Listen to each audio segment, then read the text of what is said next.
ಆಶ್ರಯವನ್ನು ಪಡಲೇಬೇಕು. ನೀನು ನಿಂತಹ ಕಿವಿ ನಮ್ಮೆಲ್ಲರನ್ನು ಆಶ್ಚರ್ಯಚಕಿತರಾಗಿ ಮಾಡುವಂತೆ ಮಾಡಿದೆ. ಯಾಕೋ ಯುದ್ಧಕ್ಕಾಗಿ ಒಂದೇ ಎಲ್ಲ ನಿಶಾಚರಣಿ, ಕಪಟ ನಿಶಾಚರಣಿ. ಕಪಟವು? ಹೌದಪ್ಪ. ಎಲ್ಲಿ, ಯಾವಾಗ, ಹೇಗೆ?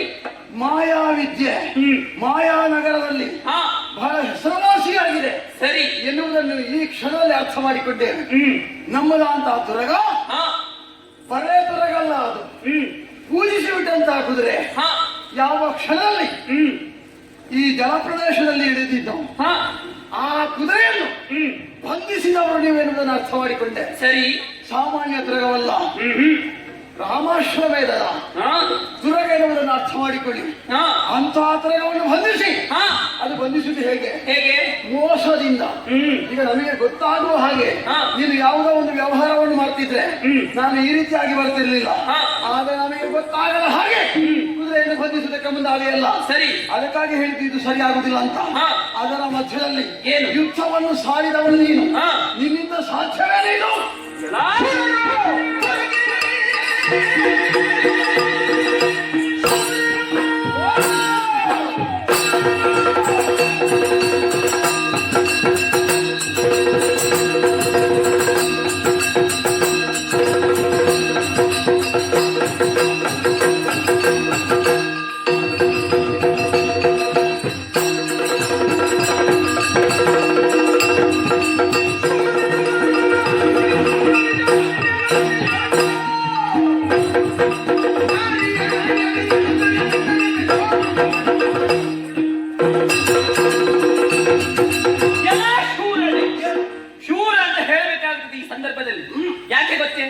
ನಮ್ಮ ಈ ಮಾಯಾಪುರವನ್ನು ಪ್ರವೇಶ ಮಾಡಬೇಕಿದ್ರೆ ಅವರಿಗೆ ಎಂಟಿದೆ ಅಂತ ದೈವ ಬೇಕಾಗುತ್ತದೆ, ಎಂಟನೆಯ ಬಂಟನೆ ಆಗಿರ್ಬೇಕಾಗುತ್ತದೆ.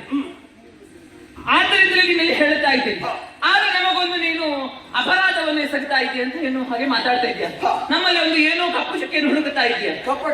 ಕಪಟ ಇದೆ, ನಿಶಾಚರಿಯರು ಕಪಟವನ್ನು ತೋರಿಸಿದ್ದೀರಿ. ಸರಿ, ನಮ್ಮ ಇದು ಮಾಯಾಪುರ, ಮಾಯಾವಳಿಗಳ ಸಂತತಿಯವರು ನಾವು.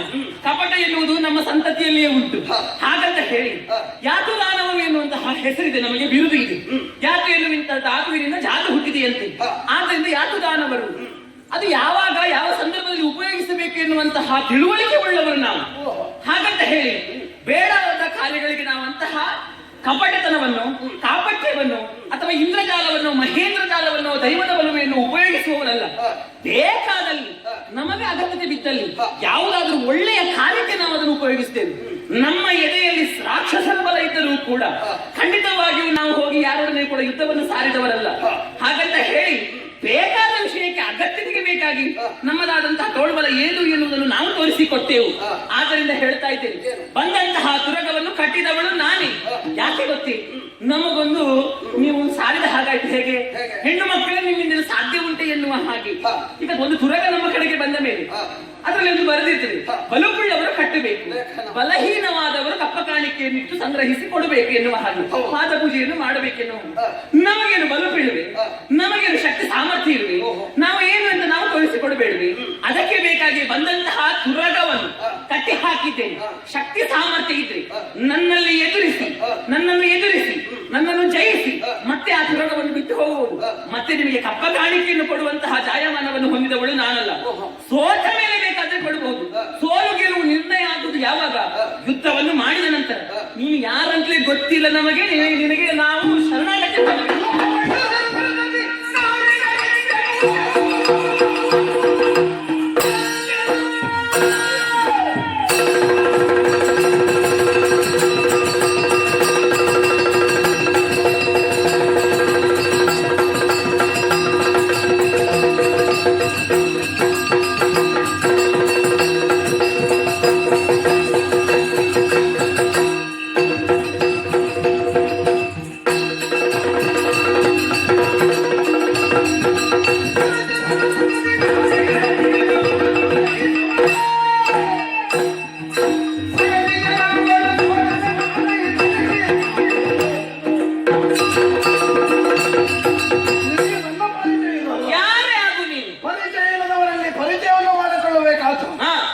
ನಮ್ಮ ಧರ್ಮ ಅಂತ ನಾವು ತಿಳಿದಿದ್ದೇವೆ. ಸಾಮಾನ್ಯ ವ್ಯಕ್ತಿಯಲ್ಲ, ಸರಸಿಜಾಂಬಕ ಸರಸಿಜಾಂಬಕ ಯಾವ ಶ್ರೀರಾಮ ಇದ್ದಾರ ಅಯೋಧ್ಯೆಯ ಅರಸ ಇದ್ದಾರ ಅಂತ ಅರಸನ ತಮ್ಮನಿದ್ದೇನೆ ನಾನು. ಹೆಸರು ನನಗೊಂದು ಹೆಸರುಂಟು. ಏನು? ಶತ್ರುಹರ. ಶತ್ರುಘ್ನ ಎನ್ನುವ ಹಾಗೆ ಕರೀತಾ ಇದ್ದಾರೆ. ಶತ್ರುಗಳಿಗೆ ಶತ್ರು. ಓಹೋ, ಹರನಾಗಿ ಕಾಡ್ತೇನೆ. ಓ, ಹೆಸರಿನಲ್ಲಿ ಅಡಕವಾಗಿ. ಹೌದು. ಹಾಗಾಗಿ ಎಷ್ಟಾದ್ರೂ ನೀನು ಹೆಣ್ಣು, ನೀನು ಯುದ್ಧ ಮಾಡಿದ್ರೆ ಅದು ಯುದ್ಧ ಅಂತ ಆಗುವುದಿಲ್ಲ. ಮತ್ತೆ ನಮಗೆ ಅದು ಗೆಲುವಂತ ಅನಿಸಿಕೊಳ್ಳುತ್ತೆ. ಯಾಕೆ? ಯಾಕೆ? ನೀನು ಜಾತಿಯಲ್ಲಿ ಹೆಣ್ಣಲ್ವಾ? ಸರಿ. ಹಾಗಾಗಿ ಆ ಹೋರಾಟದ ಮನಸ್ಸನ್ನು ನೀನು ಬಿಡು.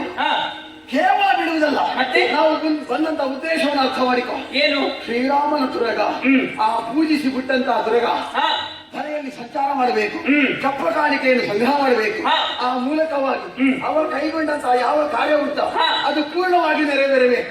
ಇದಕ್ಕೆಲ್ಲ ಸಹಕಾರ ಬೇಕು. ಒಳ್ಳೆಯ ಮಾತಿನಲ್ಲಿ ನೀನು ಸಹಕಾರವನ್ನು ಕೊಟ್ರೆ ನಮಗೆ ಬಹಳಷ್ಟು ನೆಮ್ಮದಿ. ನಿನಗೆ ಒಂದು ಕರ್ಮ ಏನು? ಏನು? ಕೆಳಜಾಂಬಕನಿಗೆ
ಬಂದ ತಕ್ಷಣ ನನಗೆ ಪರಿಚಯ ಆಗಲಿಲ್ಲ.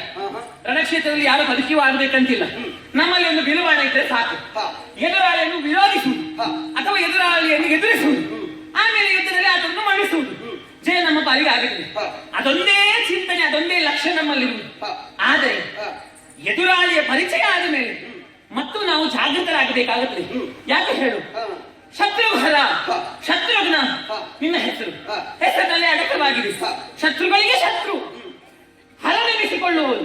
ಆ ಸ್ಥಾನದಲ್ಲಿ ಯಾರು ಬಂದರೂ ಕೂಡ ನೀನು ಬಿಡುವವನಲ್ಲ. ನಮ್ಮಲ್ಲಿ ಹಿಡಿತಾ ಉಂಟು. ಮತ್ತೆ ಒಂದು, ನಿನ್ನ ಎದುರಿಗೆ ಹೋರಾಟವನ್ನು ಮಾಡಿ ಜಯಿಸುವುದು ಬಿಡು, ಹೋರಾಟಕ್ಕೆ ನಿಲ್ಲುವುದೇ ಒಂದು ನಮಗೆ ಹೆಗ್ಗಳಿಕೆ.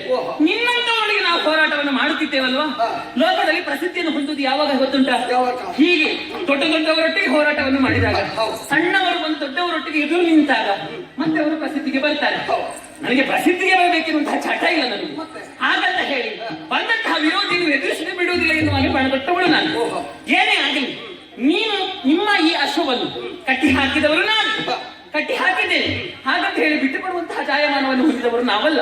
ಜಡಜಾಂಬಕನಿಗೆ ಸೋದರನಾದನು